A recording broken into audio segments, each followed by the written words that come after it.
Hello students, I am Avdesh Kumar Jha. We are going to discuss about the second chapter of history of class ninth. The title of the chapter is Socialism in Europe and the Russian Revolution. Russian Revolution. The government in Russia was taken over by the socialists through the October Revolution of 1917. The fall of monarchy in February 1917 in Russia and the events of the October Revolution are normally called the Russian Revolution. Russian Empire in 1914. In 1914, Tsar Nicholas II ruled Russia and its empire. Besides the territory around Moscow, the Russian Empire included present day Finland, Latvia, Lithuania, Estonia, parts of Poland, Ukraine, and Belarus. The empire stretched to the Pacific, comprising the Central Asian states and present day Georgia, Armenia, and Azerbaijan. The major religion of Russia was Russian Orthodox Christianity, which grew out of Greek Orthodox Church. The empire also included Catholics, Protestants, Muslims, and Buddhists. Economy and society. At the beginning of the 20th century, 85% of the Russian population was agriculturists. Russia was a major exporter of grain. Russian cultivators produced for the market and for their own needs. In Russia, prominent industrial areas were St. Petersburg and Moscow.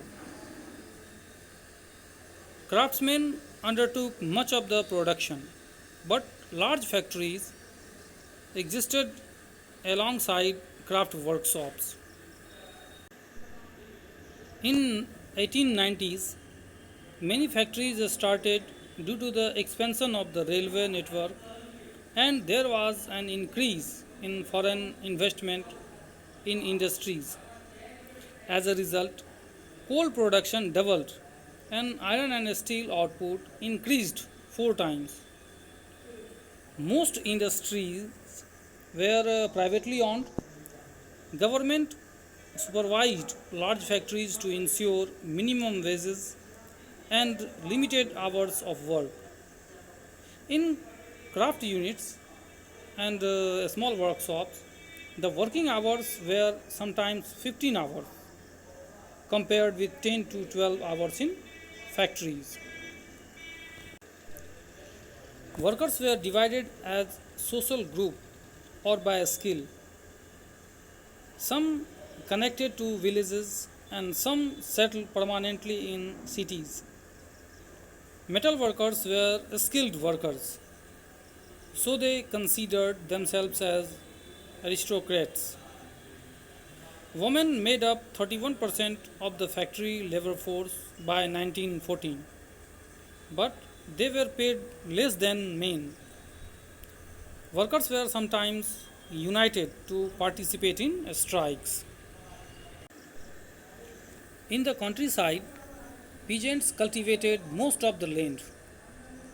The nobility, the crown, and the Orthodox Church owned large properties. Here, peasants were divided on religious basis, and they had no respect for the nobility. Nobles got their power through their services to the Tsar, not through local popularity. In France, during French Revolution in Brittany, peasants respected nobles and fought for them. But in Russia, peasants wanted the land of the nobles to be given to them. They refused to pay rent and even murdered landlords. In 1902, this occurred in a large scale in South Russia, but later in 1905, such incidents spread all over Russia. Russian peasants were different from other European peasants. They pulled their land together periodically, and their commune divided the land according to the needs of the peasant family. In the next video, we will discuss about socialism in Russia.